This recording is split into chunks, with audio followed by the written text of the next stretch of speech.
Welcome to Money Talk Viewpoint, the podcast for financial professionals, CPAs, attorneys, wealth managers, and trusted advisors who work with high net worth and family offices. My name is Stuart Cruz. I'm going to be your host today. I am the founder and CEO of Cruz Asset Management. I also have I'm a TEDx speaker and have a book coming out called License to Steal: How to Turn Wall Street Greed into Your Gain. So for those of you not familiar with Cruz Asset Management, we are a fiduciary. We are also a boutique quantitative asset management firm. That means we make our investment choices using math and statistics.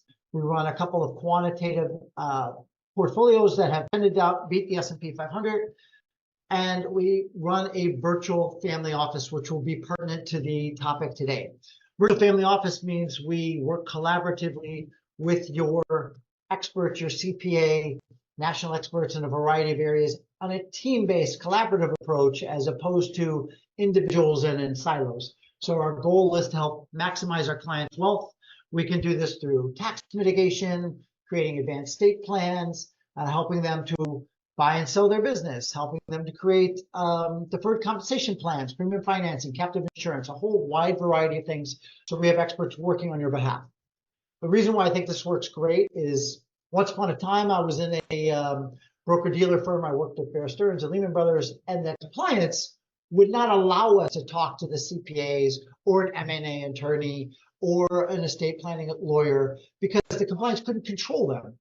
But as a fiduciary, the only way I can provide you with the best solution possible is if I'm working in conjunction and collaboration with your experts. So that just seems to make sense to me. To learn more about this unique approach, you can reach out at Stuart at Cruz Asset Management or cruzassetmanagement.com. That's Kruse, assetmanagement.com. So I'm really excited about this guest because it all incorporates the virtual family office concept. So we work with, as I said, CPAs, but other experts. And Brian Summe is going to be on the show. He is a M&A professional and working in that field. I'm going to give you a little dossier of Brian. So he's the Chief Revenue Officer and partner at Vesticore, which is an M&A and private capital and strategic advisory firm. In the past, he's run Summe Capital, where they partnered with asset management and private investment firms to assist in raising capital. He also worked as a Midwest director and senior consultant in Oppenheimer funds, helping to raise new capital, working with RIAs, broker-dealers, trusts, banks, and family offices. And he had stints as a VP at Morgan Stanley and at Merrill Lynch in business development and private placement.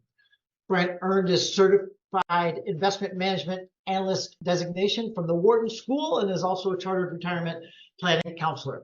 So Brian, welcome to Money Talk Viewpoint. Thank you, Stuart. That was a long bio of me. I guess after 34 years, there tends to be a large body of work and subject matter expertise, but it's like anything else, onward and upward, I suppose. And we say that in our office all the time, onward and upward. So, Brian, I'm so excited to have you on the show because, as a steward of people's high net worth, and you've been extremely accommodating when coming into my network and talking to some of my professionals or people that were looking to sell their business and enter into some M&A activity. And of course, these guys are just mostly the business owners are focused on building their business. And now that they're thinking about unwinding it, they have no idea what they should be thinking about. They don't even know what they don't know, right? So I'm going to really want to jump into that. But before we get there, I'm just curious, what helped you or what inspired you to start your career in M&A? That's a great question. And it really comes down to timing, right? I have a illustrious 34 years in the industry, as you had rattled off, and you acquire a huge taste and a body of work experience from those 34 years, and you get a great deal of subject matter expertise, and of course you build a network which everybody listening, and that's the holy grail: access to people's time and attention and alignment, if you will. About 4 years ago, Oppenheimer Funds, where my last stay was in corporate America, they merged with a firm called Invesco, and they at the time I said, what am I going to do? So I went in to really set up my own. I left that and set up And prior to that, I was always raising capital, public and private, mostly public with Oppenheimer funds, but designed some coaching material there, working with gentlemen like you and teams and to how to become a better wealth advisor, more holistic and address issues that back in the day when you and I started, they weren't addressing, just from the broker dealer, just go after people with custodial assets. And that's what you should do, right? So about 8 years ago, one of my friends who started, the founder of Vesticore, approached me. I have 6 children, 4 of them were in college, and he said, "Hey, come on board and help me build this out." And of course, like anybody, if anybody has children and anybody has a good thing going, you don't want to just leave and jump to something else that's more of an early stage startup. So, Dirk, 8 years ago, then 4 years ago, when I did that, I said, well, he approached me again. I said, well, let me walk this out. Let me become a placement. I started a placement agency, raising capital for entities or private funds and individuals and corporations, be it private credit, private equity, private real estate, etc. And then, COVID hit. Both of my parents in the Cincinnati area had passed, and of my 6 kids, my baby was 21, and I said, well, in college, and I said, you know what? I think I can. I have more flexibility to do whatever I want from that perspective. So I approached Gary Rakin, the founder of Vesticore. We're a boutique M&A advisory firm, investment bank, and he says, "Come in, run this, and help me develop business." And the thesis was really simple. M&A firms, we're all capable of doing the same thing, right? But I approached this and I said, oh my gosh, I have the Holy Grail because I have access to wealth advisors by 1 or 2 degrees in the whole country. I have access to a plethora of attorneys and accountants that I've gained, relationships with over the years, and I will be their go-to resource. So that's how I jumped in about 2.5 years ago. I came on board. I started refining everything that this boutique was doing, and I realized that I could provide something that in my doings and in my empirical data that very few, if any, M&A firms have access to. From a business perspective, is I have that 1 or 2 degree separation from every wealth advisor in the United States, right? I know what advisors do. I know what inspires and motivates them. I know how accounting firms and law firms work. And so I said, well, we'll build our thesis to be more advisor-centric, financial professional-centric, where we're do something where most, if not all, M&A firms will not do. And that is build bandwidth around talking with accountants, attorneys, especially wealth advisors, and their business owner relationships, their clientele, even when those people are not ready to exit. And so in the last 2.5 years, I've been building out that thesis, creating formality around it, building bandwidth around it. So the unique alignment that I have with people like you, Stuart, as well as wealth advisors, other wealth advisors, attorneys, and accountants is, yes, I'm an M&A firm. Yes, other M&A firms are just as competent and capable of taking a business to market, formally, competitively, and looking for the right solution, business partner, etc. But what we've done is we've built the bandwidth to become a service model, an arrow in your quiver, if you will, to partner up with people like you and other professionals, accountants, and lawyers, and giving access to advice, second opinions, just optionality of what they can do, whether they want to do it now or in the future. And that's the key, even when they're not ready to exit, right? And so everybody wants to do it. Everybody's capable of doing it that's in M&A, but who's aligning themselves with those professionals such as yourself? Who is providing resources and time and energy? And, legally you would call it pro bono. You and I could call it stewardship. Somebody could call it an investment of time, correct? Well, we've built bandwidth around that because we know what motivates our financial professionals, an end result. But we know that if we do this, our thesis is when it comes time for them to execute in some form or fashion, partially or completely, we're most likely not going to be in a bake-off because we've developed a relationship with the steward of the world that brought me the business owner or the accountant or the attorney, and we've worked with them pro bono, air quotes, by being that aligned with them even when they're not ready to exit. And so it started about 2.5 years ago that immersed me fully into the M&A space. Well, that's fantastic. That really fits within our business model. that you were alluding to back in the day, we're just trying to manage just a particular amount of assets. And our business model has grown to where we want to partner with CPAs and other experts so that we are managing all cycles of our clients' journey, right? I mean, they don't just want you to manage their money, they want you to help them manage their life. And they have you there to be the resource. And so as we're working with the CPA, and as you pointed out in past conversations that we've had, if you have a business owner who's over 50, they're being approached by dozens of people to have them unwind their business. And ultimately, that's probably their plan. So we're talking with our CPA partners about working with the business owners who are gray-haired over 50 like me that are potentially going to be selling in the next 3, 5, 10 years. There's going to be a percent. And we want to be able to help them pre, during, post, and have the resources to be able, and this is what all of our best clients want anyway, right? They expect this out of us. And you have other financial advisors or other people, other M&A lawyers, other CPAs, other people that are just sitting back saying, that's not my job. Kind of is your job. Kind of is your job as a fiduciary to mold that experience for their life cycle, right? Yeah. I mean, think of it this way, and this is where I built my thesis and refine it. In fact, that's why I'm casually dressed, because I'm working with a bunch of private equity firms today that are taking me golf. Not that to any of the listeners, I don't know how to play golf very well. 6 kids, I'm running around with soccer and swimming and stuff. But nonetheless, business owners are on an island. They literally are on an island, and they're professionals, whether it be you, Stuart, or their attorney or their CPA. They're all masters of their vertical, and they do this. But when it comes to having a professional that can help them with questions, optionality, no offense to you, no offense to the attorney, no offense to the accountant, even if all of you master M&A-esque work, right? But the M&A firm, not just my firm, Vesticore, but in speaking broadly, M&A firms, we are the professional missing link, helping them get off that island, providing them what they themselves, the business owner, the attorney, the CPA, the risk manager, the business broker, can't do, and picking up where they left off. And that is taking the objectives of the business owner or business owners to market in a formal competitive process to find the right solution, to find the right buyer, the right partner, and meet all, if not most, of those objectives, right? But the business owner is literally on an island.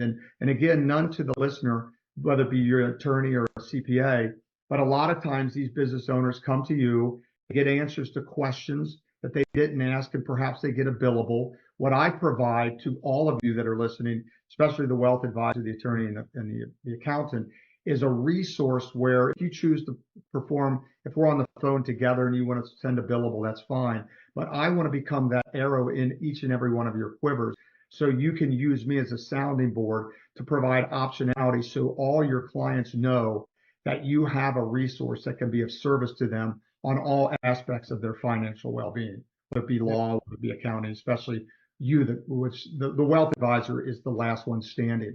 When a business is sold, the accountant's done, the attorney's done, the M&A firm is done, everybody's done. The only two people standing are the wealth advisor and the business owner. Yeah.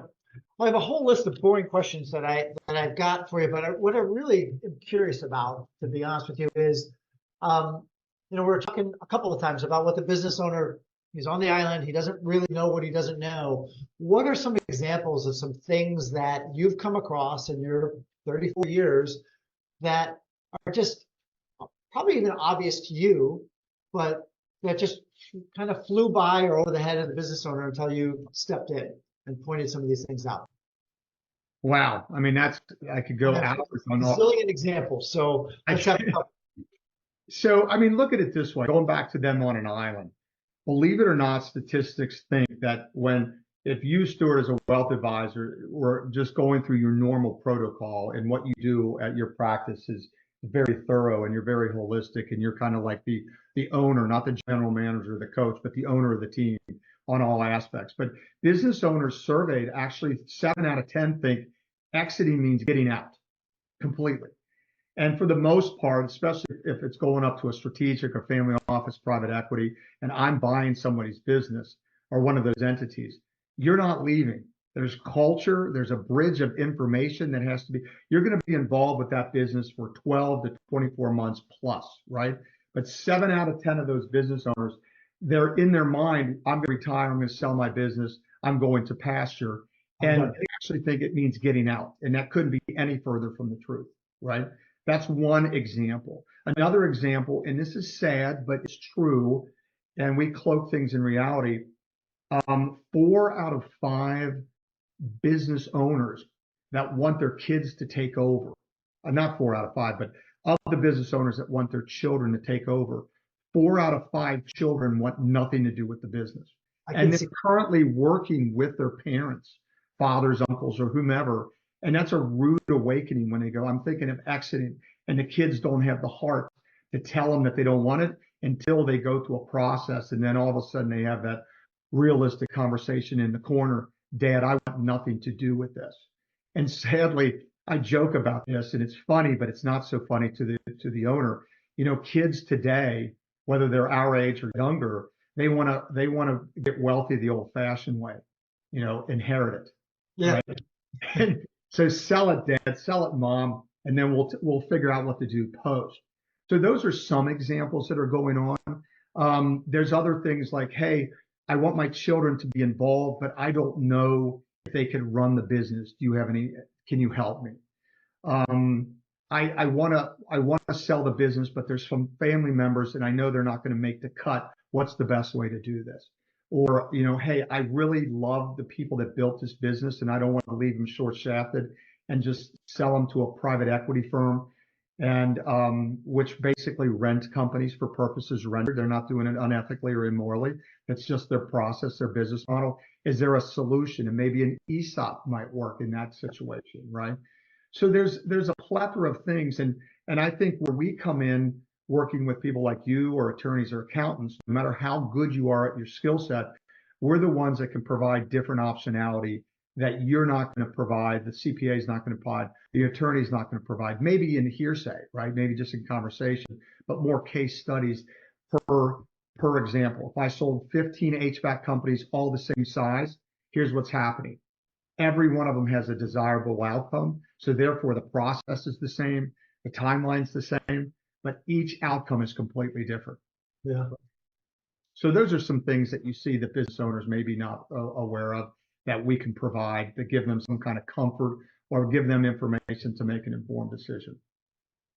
You mentioned culture. I'm curious, like how important is culture? Like I think as a business owner, you want your business to go to somebody that kind of aligns with your interests. And outside of that realm, culture can be perceived as a little bit of a foo-foo term, like, oh, well, whatever, it doesn't really matter. How important do you think culture fit is?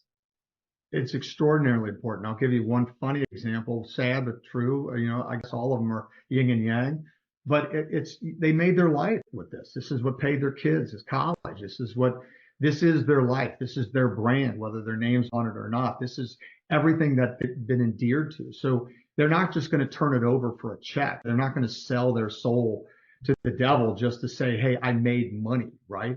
So culture is huge. I mean, and also you got to realize too, going back to that 7 out of 10 think they can just walk away, which couldn't be any further from the truth.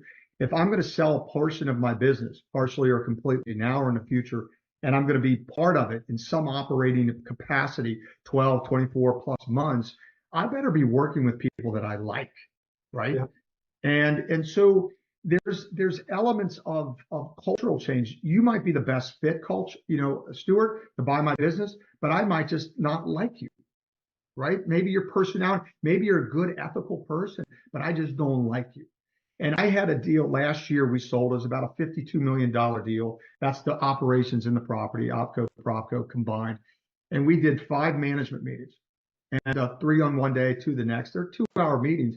This is courting each other. Everybody's courting each other to see if it's a right fit. And we took this down the funnel of 300, probably 75 indications of interest, down to 15 LOIs, down to we picked 5 people to do these management meetings. And I thought the best presentation was the last presentation. It was a very wealthy family office. They could have paid an extra multiple just to tell everybody, I've got the power to do that, right? And they weren't a PE firm, so they weren't looking at, IRR, et cetera. And we walked over to Capitol Grill, and we typically do this. And we said, we don't have to do this now, but prioritize who you would like to be the buyer or partner of your business. And he says, any of the four, not the last conversation. Wow. Now, I thought this conversation went extraordinarily well. I thought it was very simpatico. I thought the relationship was charming. There was no pushback. He just didn't like the vibe that this gentleman provided. Yeah. There's no rhyme or reason to it. There was no financial engineering logic to it. It just didn't feel right. This guy had an intuition, and he says, I'll sell it to any of the four, the three we met yesterday, the one we met this morning, but not to that gentleman. We really didn't even go into depth. It didn't matter. It didn't matter. So obviously that gentleman didn't get it. So culture is really important, but it also has to do with the personal fit of the individual seller to the individual buyer. Yeah. So when I got in the business of my financial advisory work 20 plus years ago, there were like 10,000 publicly traded companies, and now we're at like 3,500. And the IPO market is, non-existent right now. I'm sure you're going to have a rebound at some point, but how does that affect this private market? And kind of dovetail into that, what are some of the biggest changes or trends you've seen in the M&A industry? Well, it's growing. I think private equity. So think about your buyer. If you're going to sell business, you're either going to sell it to another individual that's 30 years younger than us, right? A lifestyle business. Or maybe it's a strategic, an HVAC company buying an HVAC company. Maybe it's a private equity firm. Maybe it's a family office that wants it long term. Maybe it's an add-on. I already own a company and I'm just buying smaller ones, kind of like what up in your neck of the woods, the Heisiger family did, which became Waste Management, right? Buying a bunch of little defrag garbage companies, et cetera.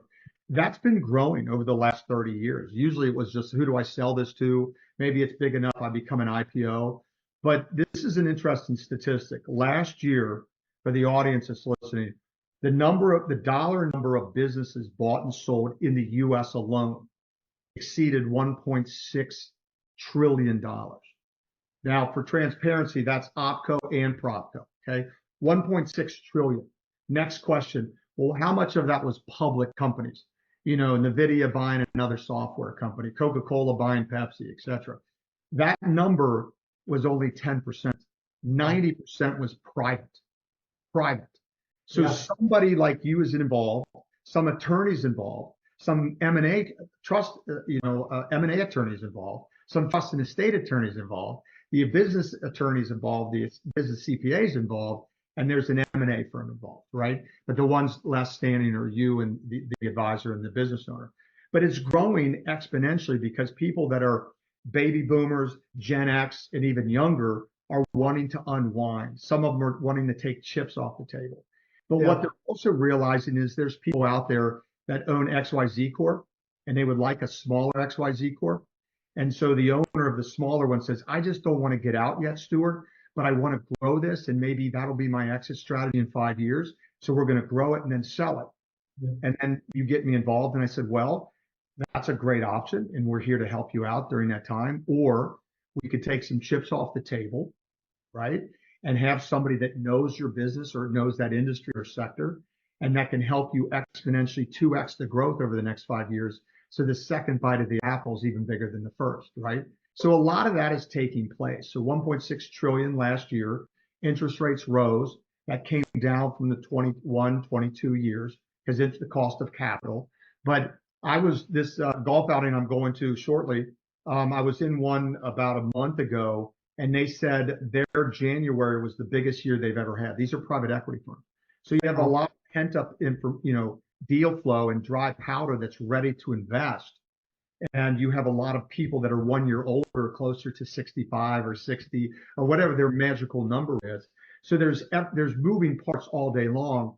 And so what we do know is if you're a business owner and you're looking for optionality, there are a lot of people that are interested in owning your business. You just need to make sure that you're aligned with the right team to help you find the right purchaser, buyer, or partner. Yeah. Could you like take us through a typical steps of an M&A deal, and probably more importantly is the timeline? Because I find a lot of, from my perspective, a lot of owners are like, I'm going to sell my business. I've entered into an LOA. I've kind of already done the thing. And they start to make phone calls to people, hey, I need to help reduce some of my taxes, or hey, I need to do stuff now. And from my perspective, I should have had that call 5 years ago so that we can Right. help plan. So can you talk us through that timeline and the steps from as they say, soup to nuts kind of thing? Yeah, I mean, if Goldman Sachs, big bank, Morgan Stanley, the big banks, whatever, were to do a deal from start to finish, and I were to do a $10 million deal with you or something, or one of the listeners or whatever, let's just go from big end to low end or whatever. And that's not a given number or anything, but just let's say that.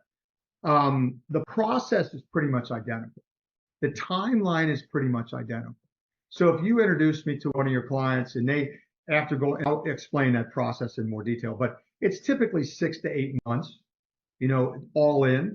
Now somebody goes, well, is that how long it takes? No, I mean, what if they want to domicile in the state of Florida? I think we need to do this way in advance of starting the process, right? So there's a lot of work to be done way before this happens. But that's another thing, going back to one of the original questions you asked me. Business owners are not familiar with that. They think when it's time, something triggers, the catalyst triggers, and they go, Stuart, I want to sell my business. Ready, go? And you go, well, what's your timeline right now?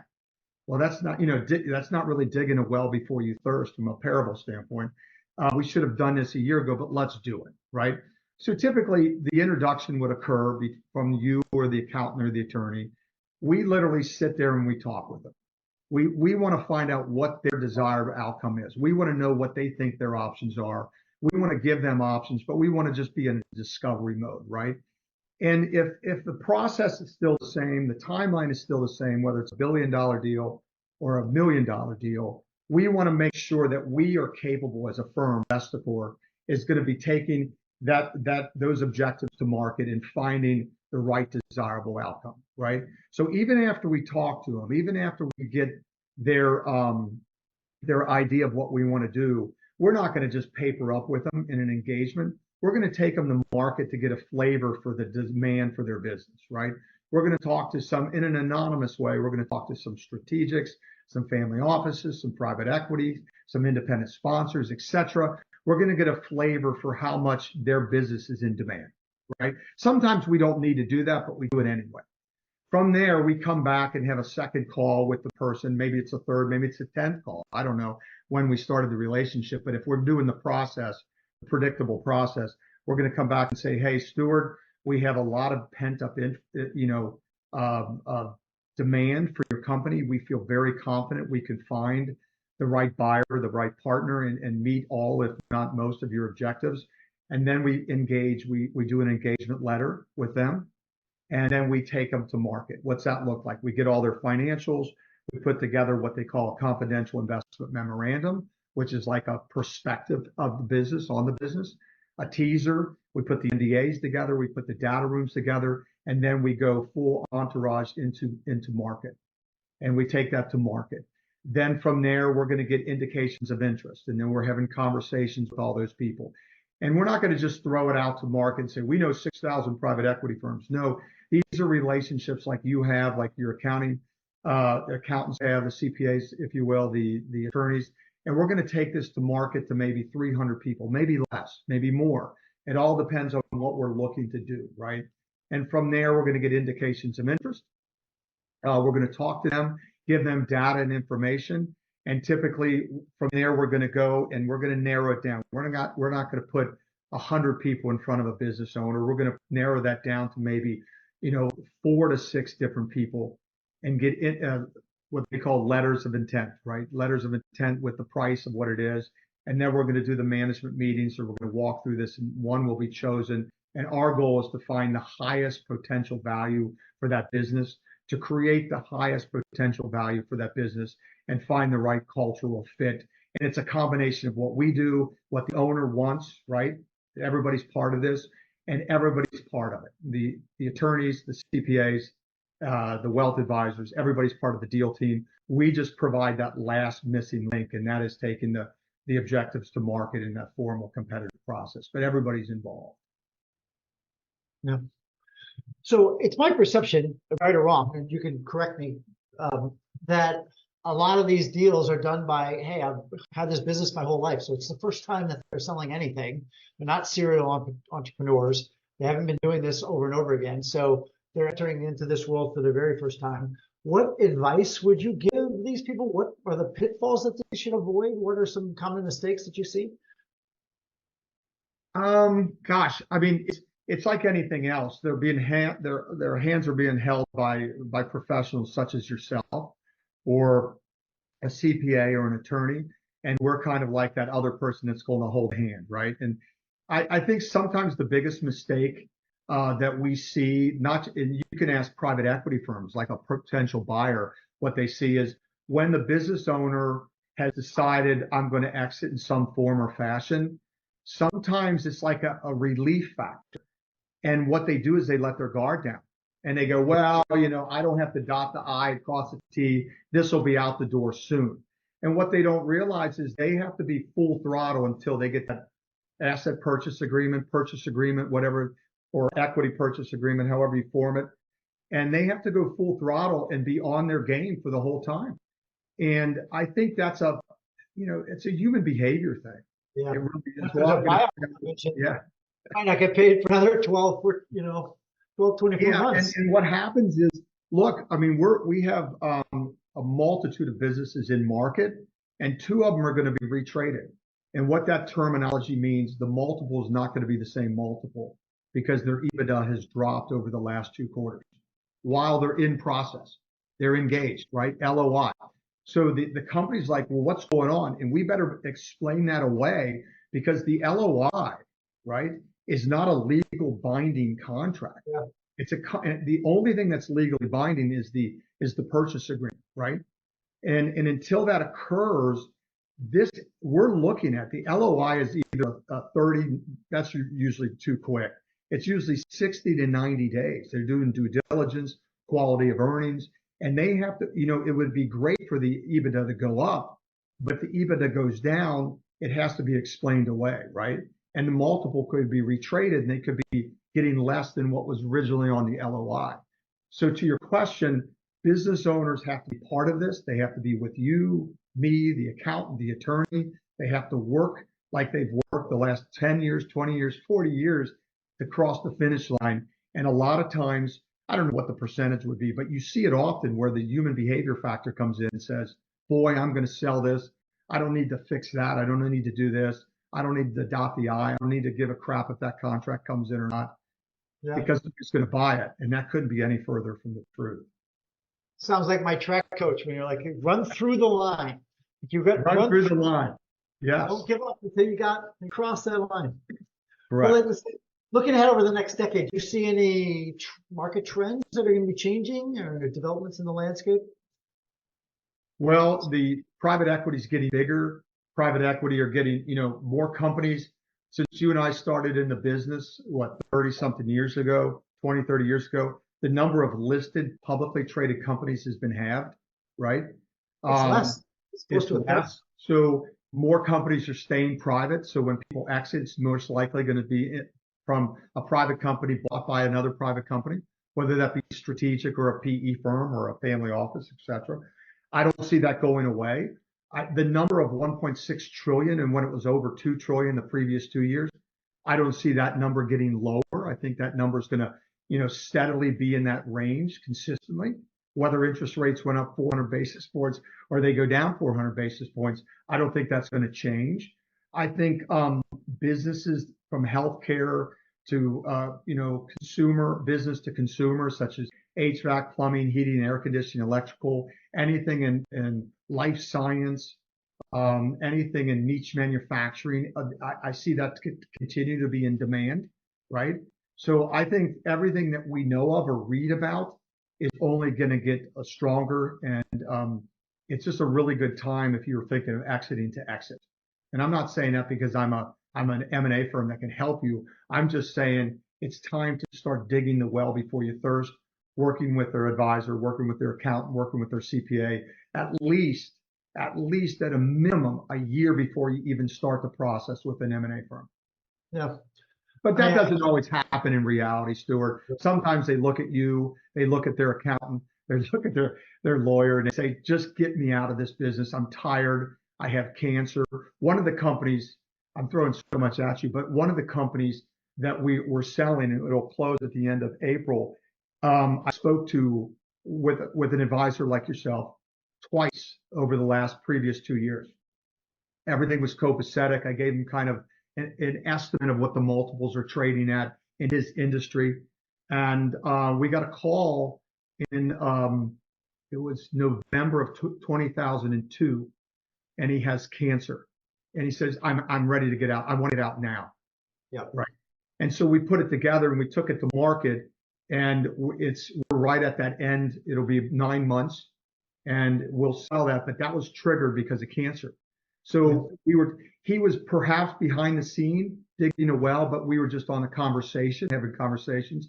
But I would say a year to 2 years in advance, working with their professionals, such as their wealth advisor, accountants, and attorneys, dotting the I's, crossing the T's, and preparing for an engagement.